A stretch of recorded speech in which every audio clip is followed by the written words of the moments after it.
You're listening to Melissa and Lori Love Literacy. Welcome to our Decodable text series. In this series, we will consider what the research says about decodable texts and how educators can effectively use decodable texts in classroom instruction. Today, we'll be talking to a decodable text researcher.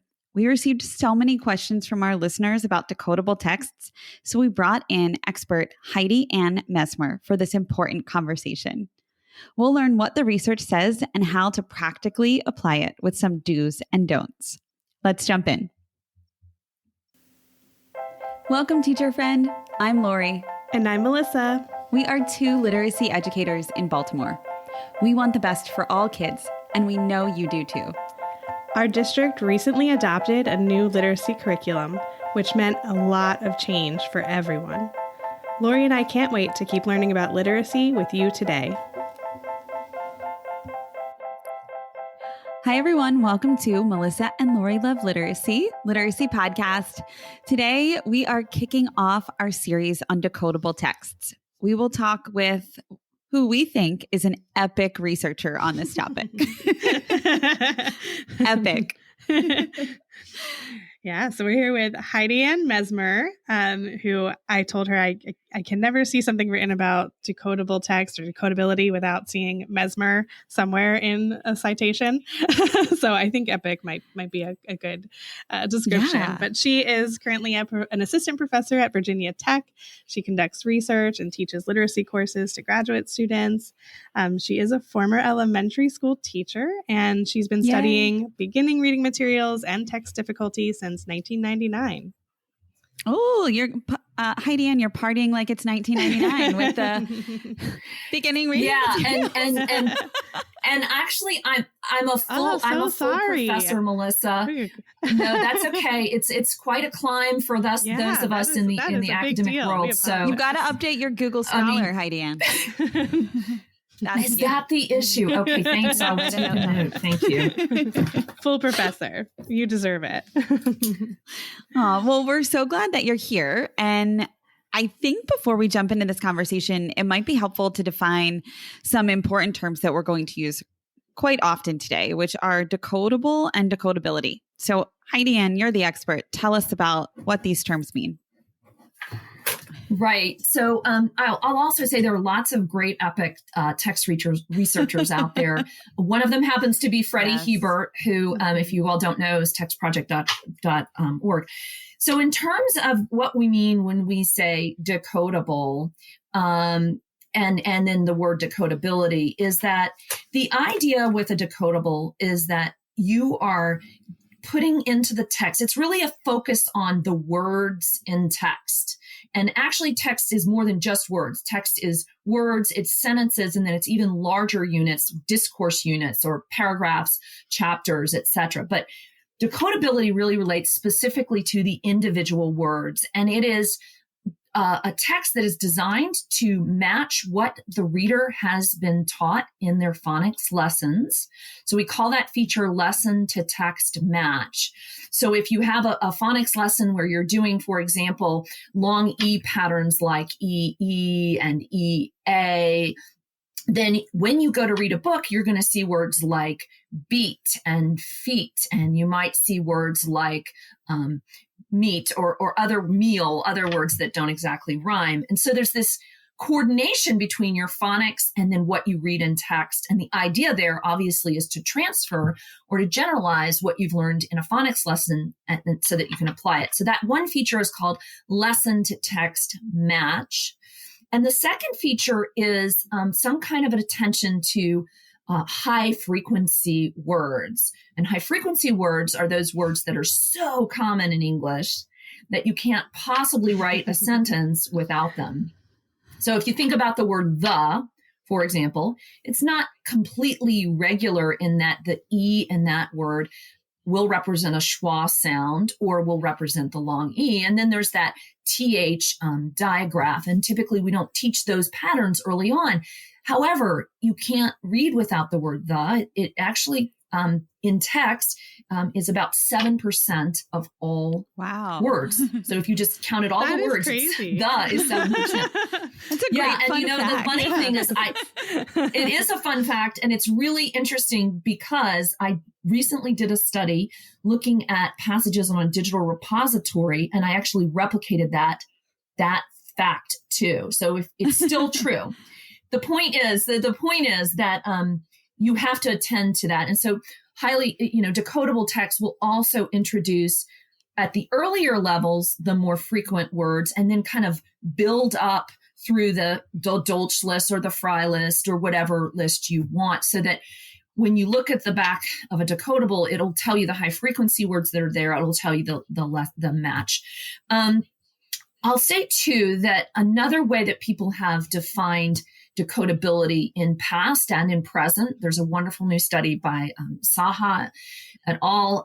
That basically looks at what we would call the transparency of the spelling or the transparency of the orthography. And by that, I mean words that have a simple one-to-one match, like the word hit, right? You have 3 sounds, it, and you have 3 visual symbols, 3 letters, 3 graphemes, 3 phonemes. There's this coordination. And the idea is that those kinds of words are actually more easier for kids to sound out. And there's lots of developmental research that tells us actually that is the case. And so what people do is they measure the degree to which that occurs. So a word, for example, like 8, the number 8, EIGHT, is not as it's not as transparent, right? Because you have a bunch of letters and you only have two phonemes in that word. And so one thing that people have done is just looked at the ratio of phonemes to graphemes. And when it's a perfect 1, it's an easier word.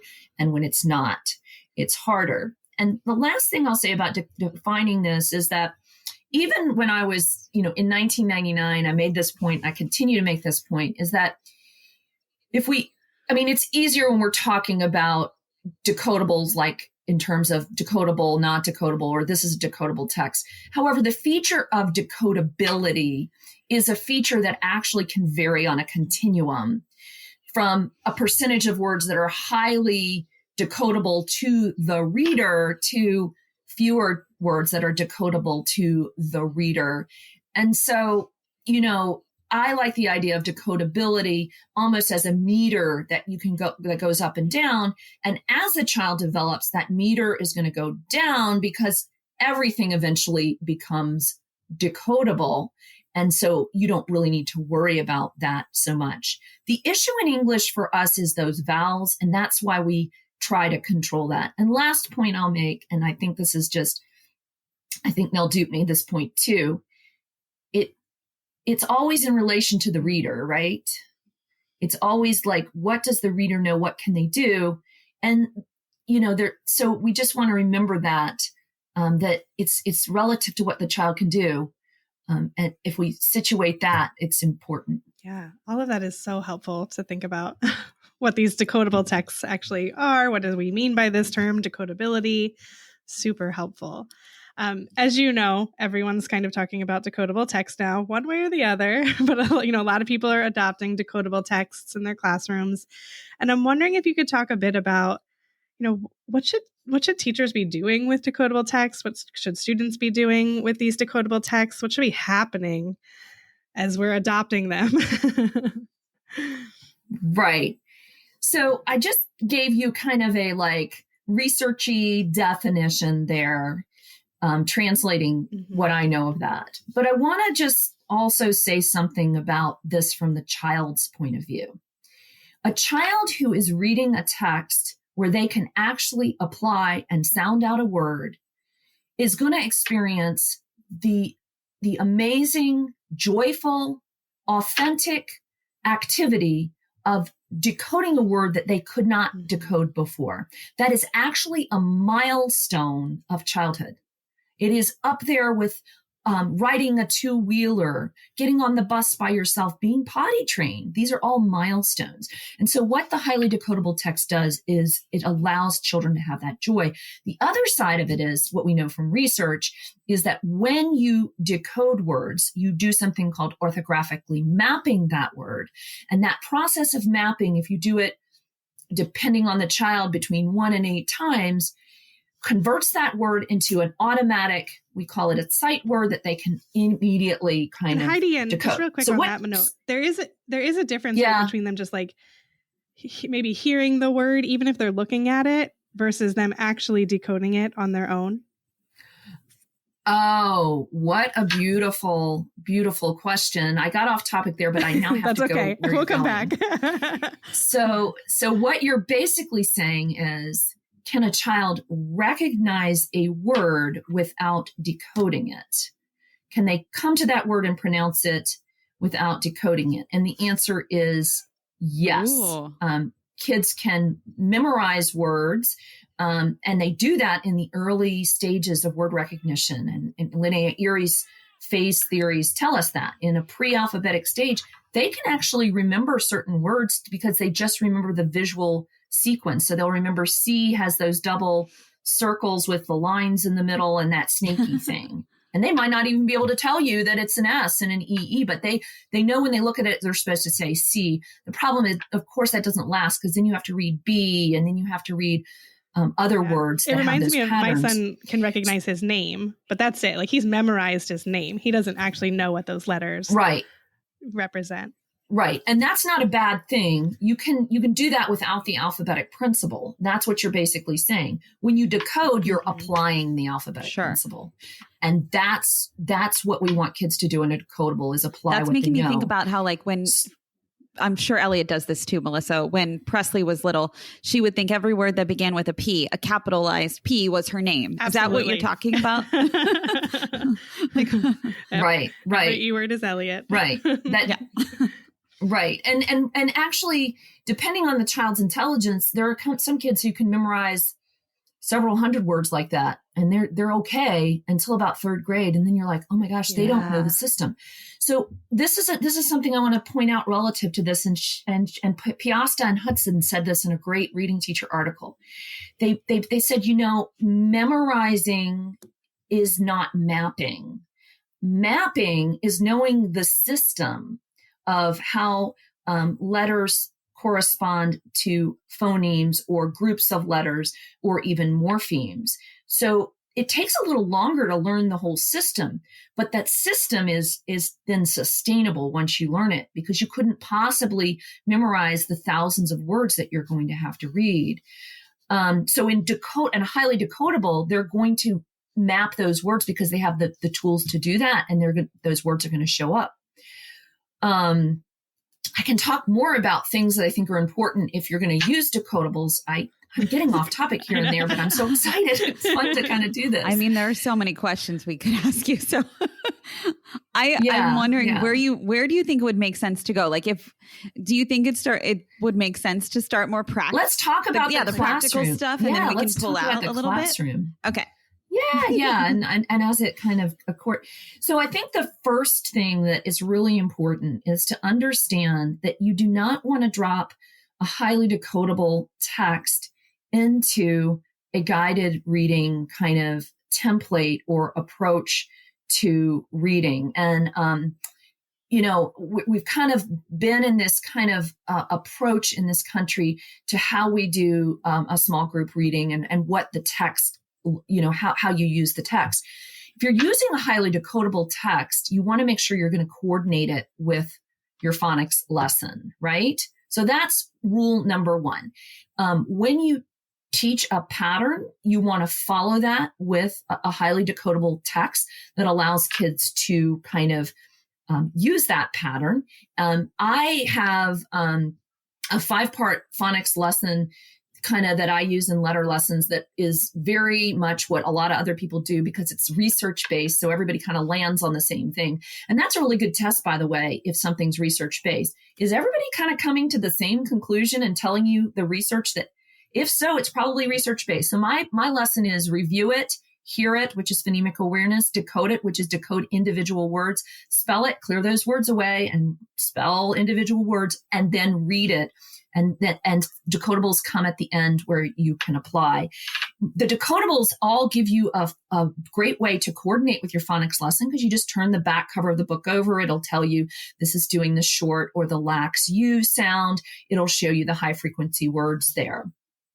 So my first one was make sure you actually coordinate with the phonics lesson.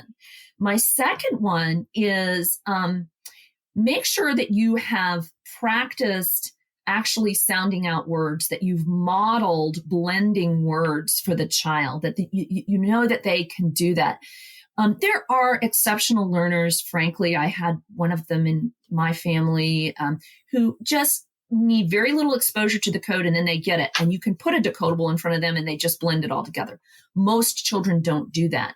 So I like to say no cold decodables, meaning you don't just hand it to them and say, yeah, you've been taught the C and you've been taught the A and you've been taught the T. You should be able to do this. You actually have to model blending.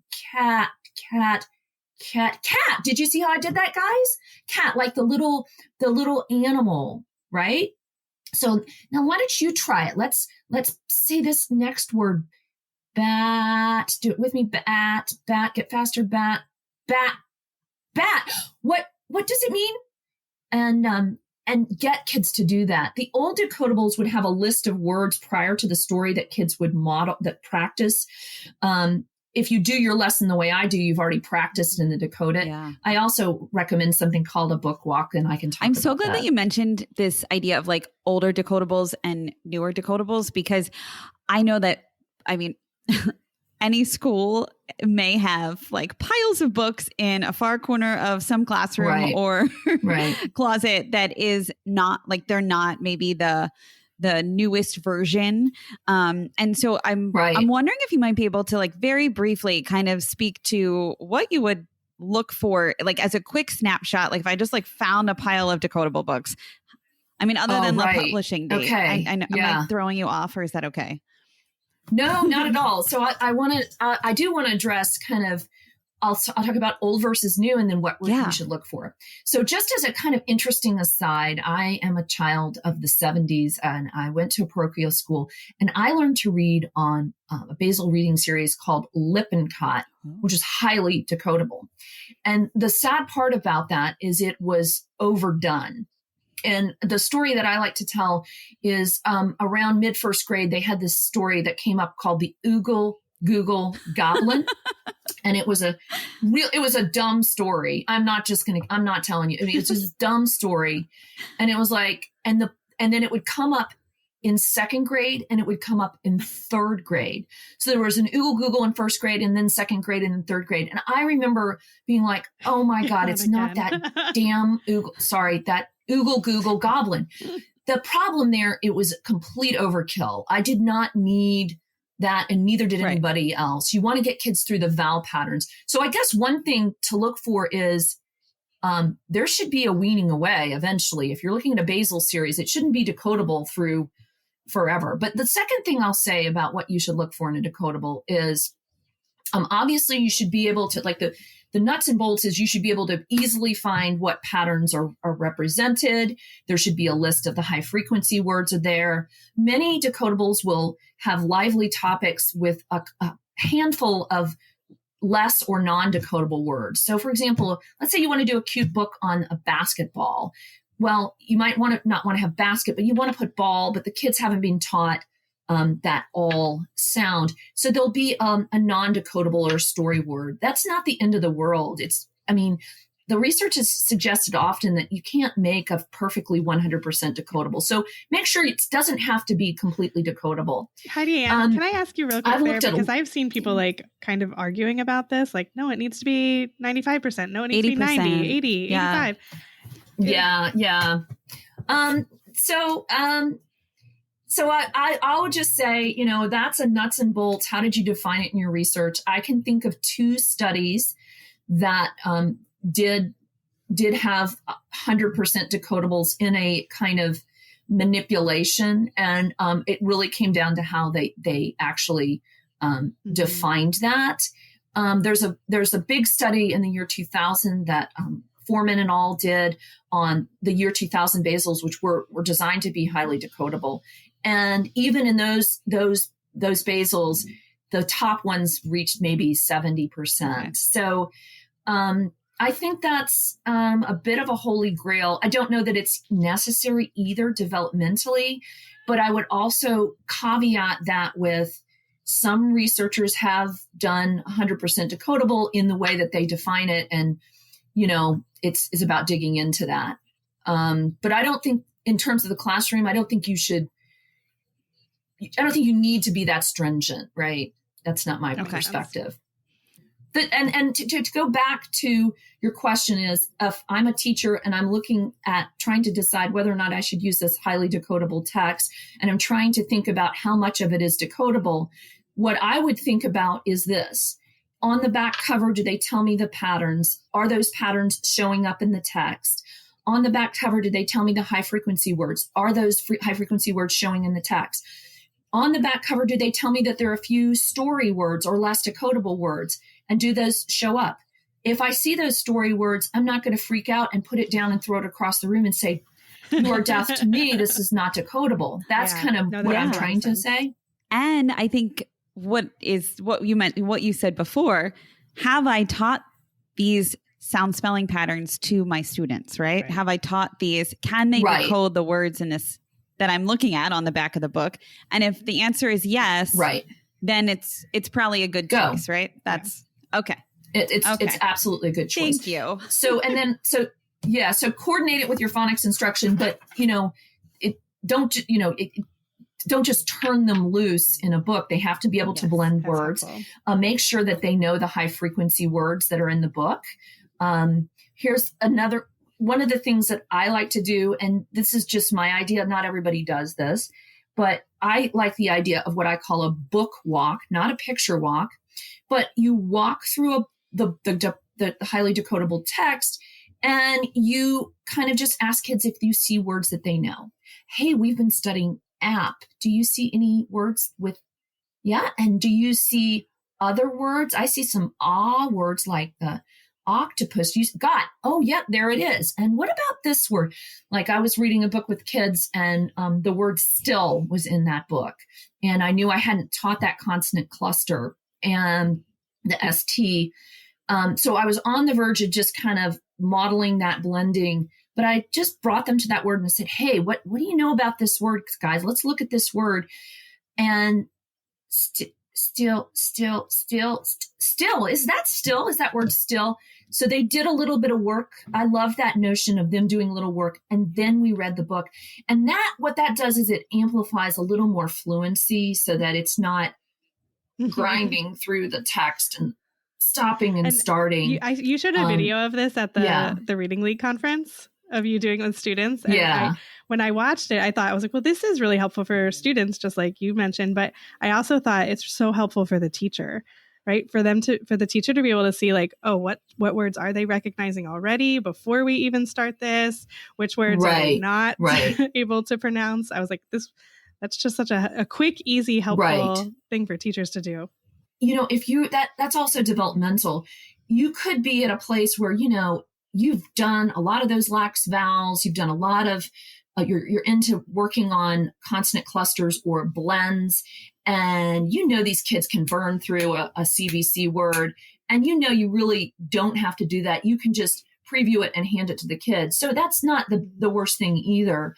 The book walk, I think, is most useful at the very early stages of introducing a highly decodable. Here's another one that I think is overlooked that I really think is an important thing to do when you're working with highly decodables. Make sure that children understand the meanings of uncommon words. So I don't know if you noticed that, but when I was modeling, and those of you who can't see us, I was actually modeling how to decode a word. And when I said the word cat and I said cat, I kind of changed my expression, showing that I understood the meaning of the word. It's really important to, as you're modeling decoding, to demonstrate to the kids that you get to the meaning of the word. That's actually scientifically based. What we know is our meaning processor influences our ability to decode. And there needs to be that light bulb moment when bing, oh, I know what that word means. So basically, very important that children come to, this is what the word means. And when I decode a word, what I do is I put it into context and demonstrate the meaning. So I say cat, like a furry animal with whiskers. Now, what happens when a child is reading a book like, let's say, The Gum Hunt, which is a book by Just Right Readers, which is a cute little decodable series. There's a word, I think in that one, the word lug, right? Easily to decode word, but a lot of kids may not know that word. So that kind of word would be a tier 2 word. The child has a ready concept. It means to carry something that's really heavy, something that weighs you down. And I would spend a maximum of 2 minutes just telling them what that word means so that when they come to it, they go, lug. Oh, lug, like I lugged my backpack. It was heavy. It's very important that you do that. I can keep going here with ideas about do's if you want me to. I love this. I think it's so helpful. I mean, if it's okay with you, I could listen. I mean, I love your animation too. It's obviously you love what you do. Okay. So I think it would be helpful. Okay. It's helping me. I love that idea of a book walk early on and just also connecting to, I think that's something that doesn't always happen with decodables is connecting to the meaning. And that's equally as important. And I'm just saying, like, generally from what I've seen on social, I'm not, making any assumptions about anywhere or anyone in particular, but it's very it is like driven by reading the word. Well, yeah, I would say some people don't like decodable text because they think it doesn't get to the meaning, right? Right. You're just decoding nonsense words. Right. Well, right. So that's so let's address that critique of decodable, highly decodable, because it's not an inaccurate critique. And that's why I like this idea of a continuum, right? If you're thinking about it a continuum, then you can have something that's so highly decodable that it's silly, right? The pig did a jig with a wig on the rig. Go pig with the wig on the jig in the fit. It's just stupid. But you don't have to have a decodable like that, right? So I also I'm an advisor for curriculum associates, and they have a beautiful series of highly decodables that go, and like they have this one called Dance. And so the sentence varies. We don't have to have 5 ig words in one sentence, right? And my experience clinically, and this is not research based, is that when you get that kind of ig, the kids just bog down and they get bored and they chug along and it's too much. So that's why you want to be in touch with other features, and something that's too highly decodable can go off the rails. In terms of the kind of the legitimate critique that there's not a whole lot of depth of meaning there, I just think that's a critique that you could make of almost anything that you're trying to use with a young reader. I mean, let's face it, even in these less decodable, non-decodable books, there are only 100 words. A lot of them are built around a repeated sentence. I like my coat. I like my shoes. I like my mittens. I mean, where are you going to go there? I mean, it's not like you're going to be inferencing or finding a theme or thinking about figurative language. To me, that's not really the place to do a lot of deep comprehension. You do want to stop the kids and say, okay, now what was going on in this story? Dance. Oh, the kids were dancing. Yep. They were tapping. Yep. They were bopping. Yep. But you're not going to be 20 minutes on a comprehension lesson. That's literally an insult to what kids really can do and think. That's not what's slowing them down developmentally. So to me, that's just a misuse of highly decodables.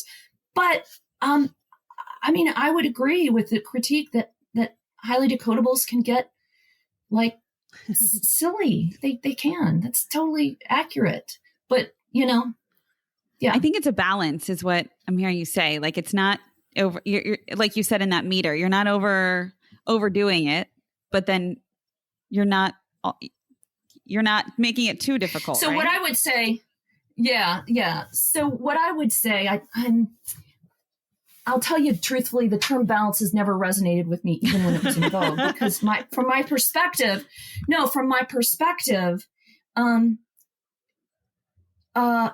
developmentally, kids need an imbalance of things. Okay. Yeah.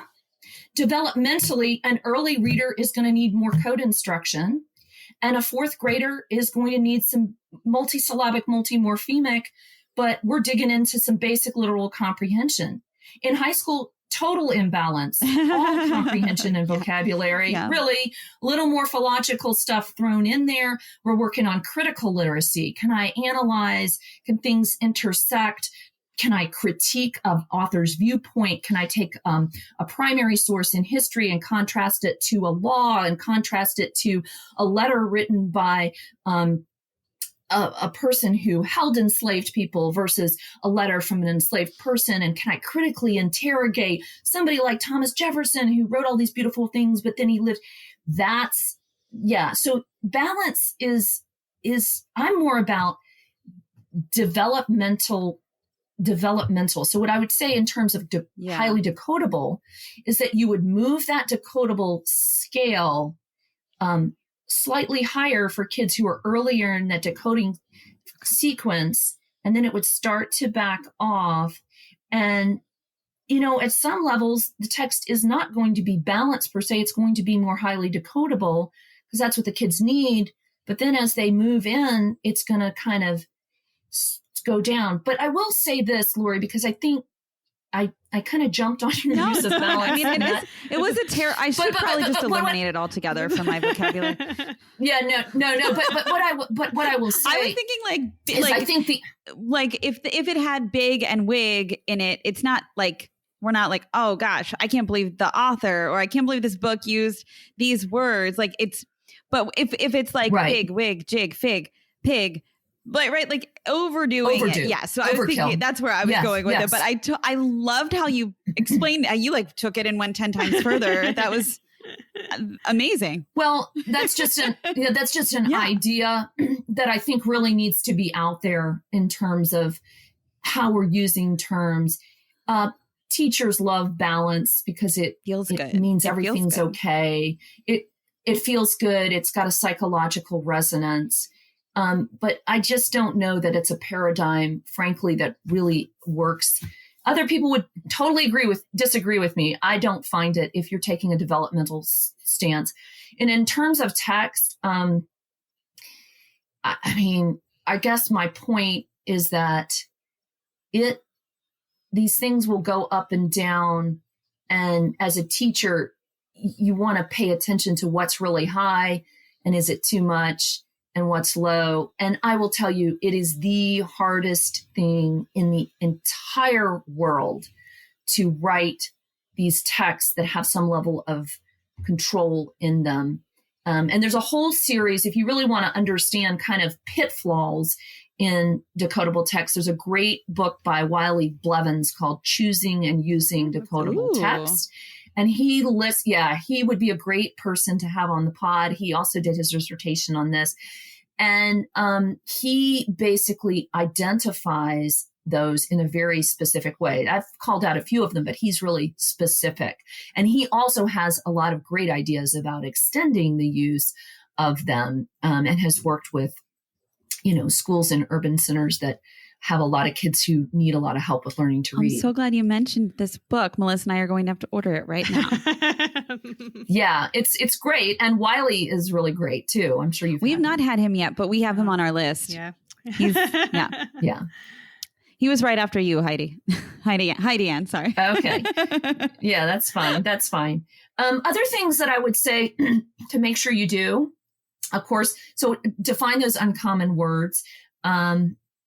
I also think there's some study that tells us that fluency will wane when children are reading highly decodable. There's other studies that tell us, the Saha study, for example, suggests that actually a transparent word will actually lead to more fluency. So the fluency won't wane. And there was a study that was done by Compton et al. Who looked at really it came down to multisyllabic words that found there was a fluency compromise. But I think the point is that fluency might kind of decline slightly when kids are, and I say slightly in that you don't want them just struggling through each word, but developmentally, that's where they are. They're decoding. And developmentally, Jean Charles called that the glued to the print stage. So that's the work of their development. That is the work of what they're doing. And sounding out those words, being glued to the print, is what they're going to do. So don't panic if they can't do it. And then that leads to the second one. And everybody who teaches little kids knows this: reread them, right? Reread them so that they get more fluent, right? Send them home, right? I mean, Just Right Reader has this adorable little, it looks like a gift bag of highly decodable books. It is the cutest thing. The founder of that company was a mother herself, and they go home. So I love that as well. So that would be a suggestion. You can also differentiate how kids read or use decodables. I told you about the book walk where you kind of make sure the kids can decode the words, but later in development, that might not be necessary. Kids could go off on their own. A couple of kind of don'ts, which are kind of obvious, but I have to tell you, I've done some of these don'ts. We probably all have. Right. I think, to be honest with you, I don't think many of us know how really influenced we have been by the kind of dominating instructional paradigm that has been operating for about 15 to 20, maybe even more years. So this is one that relates to that. Do not pre-read the entire decodable for the kids. And I will say that in letter lessons, I have that as one option, which I'm working on a revision. So my thinking has changed about that. If you're pre-reading the whole book for them, why are you doing that? The whole idea is that they can read the book. So don't do that thing where we sit down and we do the book walk and then I read the whole text to you and then I hand it to you. That's actually I would not imagine decoding. that's where students would try and or some would catch on to the game, right? Of okay, she's gonna read it. I'm gonna try and memorize as much as I can so that when it's my turn, I'll know the words. Well, and the design of the book, the design of the less decodable books is exactly geared. It basically, the design is facilitating that kind of approach. It's basically a repeated sentence stem or a rhyme so that you actually can decode it. Not decode it. You're not mapping. You can just memorize it.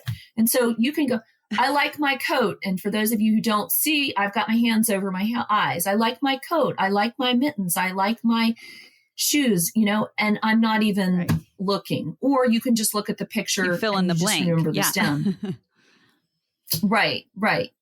And I'll caveat by saying, and again, this is a big debate, and I don't know about research in this respect, and there will be people who will disagree. I don't think that little kind of highly predictable is the end of the world. I like that for developing a concept of word and being able to track words and, kind of at a stage before kids can kind of decode. Now, there are a lot of people who don't agree with me, but I've done work on concept of word, as has Daryl Morris, as has Kevin Flanagan and many others. And I'm not opposed to using that type of text. I just wouldn't use it at a stage where I'm trying to get kids to sound out words. So it goes back to the purpose. Aha. Yeah. And it's not a bad purpose at a certain stage for the text to be a place to generalize what you've learned about grapheme phonemes or sound spellings. That's a good purpose. It shouldn't be a forever purpose, right?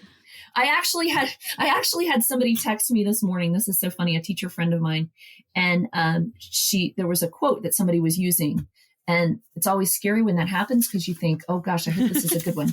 And at the end of the quote, it said something like, "Decodables should be a means to an end, not a life sentence." Well, yeah. So I mean, I love the kind of idea there, right? That it is a means to an end. And I was thinking to myself, did I write life sentence? Did I write that? I was like, oh my gosh, did I write that? Like, and it was kind of like, we're talking about texts as if they're prisons. Like, no, that's not what I meant. I probably would have said they're a means to an end, like training wheels or, pull-ups. I mean, I don't know why we have new babies in my family, so that's where I'm going with this. I get Sorry about analogies. that. It helps me. But, but so the point is that, you plug them in and they are contrived, let's face it, but so is the other type of less decodable text. They're just contrived on another level, because when we go to read Harry Potter, it's not, I like my wand. I like my cake. Sure, it's not like that. That is very true. Yeah. I was another kind of and this is kind of obvious, but don't expect kids to read these silently, they're obviously not something that kids I don't know that that's silently. obvious. I'm glad you said it. I agree. Can you share why? Oh, okay. Well, this is actually from Julia Lindsay's book. This is a point we probably all know, but Julia Lindsay has written a wonderful book called we love her. We had her on about it. I have it right here. Yes, she's great. I was actually yeah, and she has a website called Beyond Decodable. I was actually on her dissertation committee. I was invited as an outside chair. So that was, not chair, sorry, as a member. Anyway, but she said, if you go into a beginning reading classroom, which may be second or third grade right now, and you hear everybody silently reading, that's a big red flag, because at the beginning of reading, kids have to really say it out loud and hear themselves, and when they're in that glued to the print stage. So you shouldn't necessarily hear that. I would also say another do is embrace the joy of the accomplishment and let kids really show it off, right? Don't say, well, this is a dumb decodable book that doesn't have a lot of, be like, oh my gosh, you read that word. Share in that celebration as you would with any other celebration. I mean, we don't say to little kids, well, yeah, you rode your bike, but there were training wheels. Right. I mean, we wouldn't say that, right? Right. Like, yeah, well, whatever. Wait till I take the training wheels off. Okay. So embrace that and find the joy. Other things I think you should look for in decodables. And again, Curriculum Associates has this beautiful program called Magnetics, and they have just gorgeous stuff. And they have these themes that really are themes that a modern child would enjoy. Themes around even like video games and sports and things that children will naturally do, and children across contexts, children who are in different places. And I think that's a point that it kind of Julia has brought to mind, is that we also want highly decodables to be culturally relevant to the children who are reading them. She designed that. Her Beyond Decodables are designed for the Boston schools to kind of have some resonance with kids in those settings. And you see things about public transit and parks and sidewalks and things that children in that kind of setting. So we want kids to see themselves. And what we do know from research is that your knowledge of words does actually contribute to your ability to decode. Now, what most heavily contributes to your ability to decode, if you're a reader, and this is from a series of studies by Stacy, if you're a reader, it's going to be your knowledge of spelling patterns. It's going to also be your vocabulary. It's going to be your fluency. In the book, the things that are going to contribute to your ability to read it are going to be the transparency of the words, the decodability, and the match to your knowledge, the frequency of a word, right? So in English, which is a deep orthography where there's a little more complexity, we do have an alphabetic system, but it's complex. In a deep orthography, frequency effects are more influential. So if a word appears a lot, that's going to help you decode it. So that's why you have to have highly frequent words mixed in with decodability, because that's a huge factor in decoding. Also, what will influence your ability to decode, and this is especially with English learners, is the degree to which the word is imageable. And by imageable, we mean it invokes a visual image. So a word like blue, if you're not colorblind, will invoke a color. A word like run will invoke a picture of somebody running. So it's not necessarily noun based, right? Like a word like shirt will invoke a picture of a shirt. But anything that you can create a mental image, that's going to actually also affect your decoding. So what I'm saying in terms of, Lori, your point is that actually meaning does influence decoding. It is a factor, and I'd have to look at the research to kind of see where it, like how much variance it predicts, but it is a factor. That's so cool to know. That's interesting. Yeah.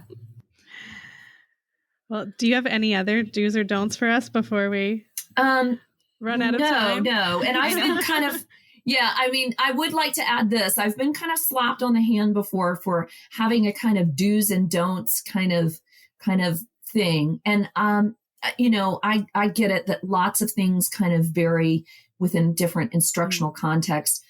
I actually think a do's and don'ts kind of approach is just a useful rhetorical kind of structure to kind of get messages out. It's easy for teachers to take in, but, right? It's like, right. These, except,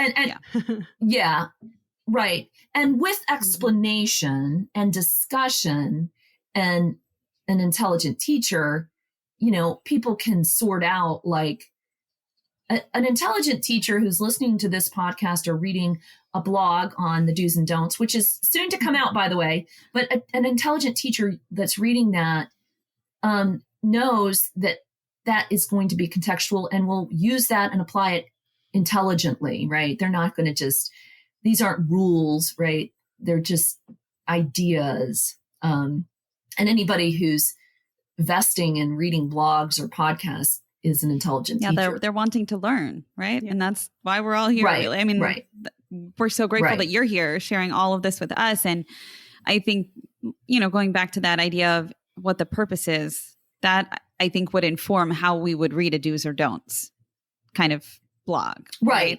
Absolutely. Absolutely. Yeah, absolutely. And so, I'll also end with this. People like me who have spent, 23 years doing doing higher ed work, research, applied studies, teacher preparation, doctoral work, all that.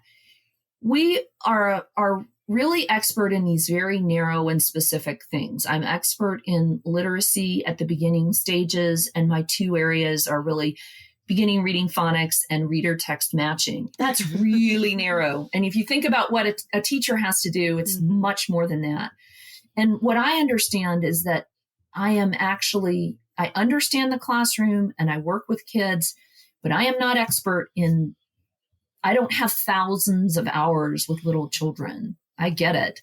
So there's an expertise that I just don't possess.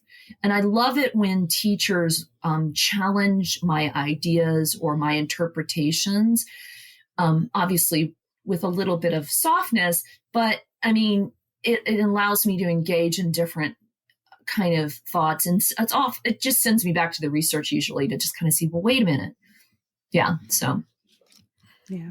We love that conversation back and forth between research and practice because I forget who we talked to. I was trying to remember, Lori, but someone else we talked to said the same thing, which was like, I'm doing research, but like what happens in the classroom is a totally different experience. And so that whoever it was, I forget who, but they said the same thing. Right. And and I'll just kind of add this, and I think I've said this, like, this focus on applying reading science is not to be a choke collar for teachers. And I'm really frustrated with this idea that, research would be a way to manage teachers in some way. I mean, that's a really poor kind of tone that I've seen out there. And that is not, that's not the way it should be. I think that's important to say. So thank you. All right. I don't have anything else. I guess I can leave, or I don't know how it works. I love this. So I think we have one important question to ask you. We usually do more than one, but we've kept one for a whole lot longer than we typically do. So sure. We're going to ask you one question. It is just meant to be reflective and rapid fire-ish. Mm-hmm. Why do you do what you love for literacy?